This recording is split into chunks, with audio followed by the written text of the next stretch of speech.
Halo semuanya, saya Rahel. Saya sebagai ahli K3 di perusahaan tekstil akan menjelaskan tentang penerapan K3 di perusahaan tekstil. Nah, yang pertama ada undang-undang. Nah, undang-undang ini akan digunakan perusahaan sebagai acuan atau pedoman untuk menerapkan aturan-aturan yang ada di perusahaan. Nah, di sini kurang lebih terdapat 8 undang-undang dan undang-undang ini untuk lebih jelasnya dapat dilihat di buku saku K3 perusahaan yang telah dibagikan. Nah, dari undang-undang itu akan dibuat aturan. Ini kurang lebih ada 7 aturan perusahaan terkait penerapan K3 di perusahaan. Nah, yang pertama yaitu setiap pekerja diwajibkan untuk menggunakan APD atau alat pelindung diri. Lalu yang kedua, perusahaan itu wajib menyediakan alat perlindungan mesin untuk melindungi pekerja. Nah, yang ketiga yaitu terdapat penerangan yang cukup di tempat kerja. Yang keempat, terdapat rambu-rambu tanda bahaya di tempat kerja. Yang kelima yaitu perusahaan melakukan pemeriksaan berkala terhadap para pekerja. Lalu yang keenam, perusahaan melakukan pemeriksaan berkala terhadap semua sistem yang dinilai dapat menjadi sumber bahaya.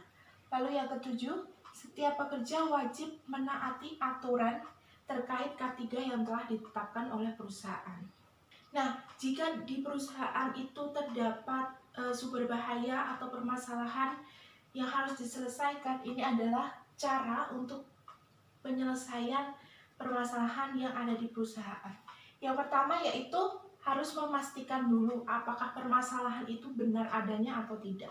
Lalu yang kedua yaitu setelah permasalahannya itu dipastikan dan itu benar adanya, maka harus dilakukan rapat dengan pihak-pihak yang terkait penyelesaian K3 di perusahaan.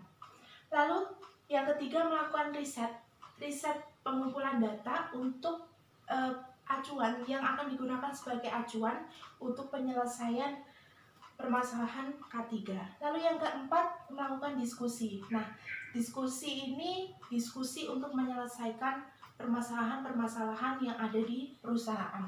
Lalu yang kelima yaitu melakukan konsultasi. Setelah ditemukan penyelesaiannya, kita akan konsultasikan dengan ahli K3 atau konsultan K3 apakah permasalahan itu sudah tepat untuk dilakukan atau belum.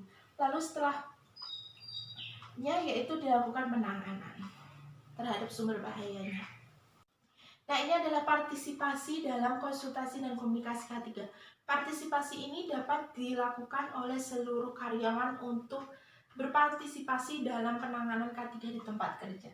Yang pertama yaitu melakukan pelaporan sumber bahaya. Lalu yang kedua melakukan konsultasi dengan komite dan perencanaan K3 jika menemukan permasalahan terkait K3. Lalu yang ketiga berpartisipasi dalam melakukan inspeksi dan audit.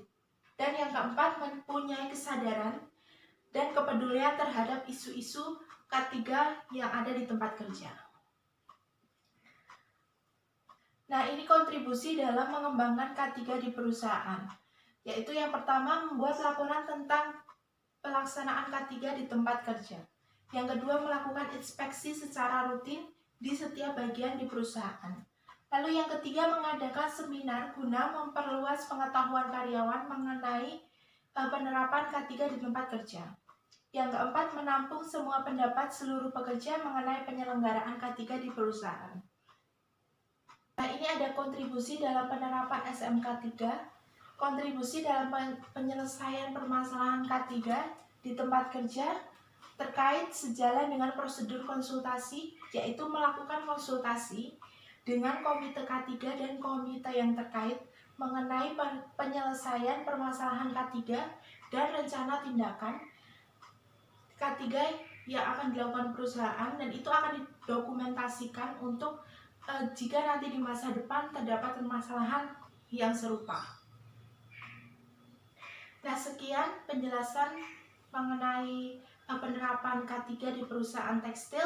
Untuk lebih jelasnya mengenai penerapan, tata cara, semuanya ada terdapat di buku saku perusahaan, dapat dilihat di buku saku perusahaan. Terima kasih.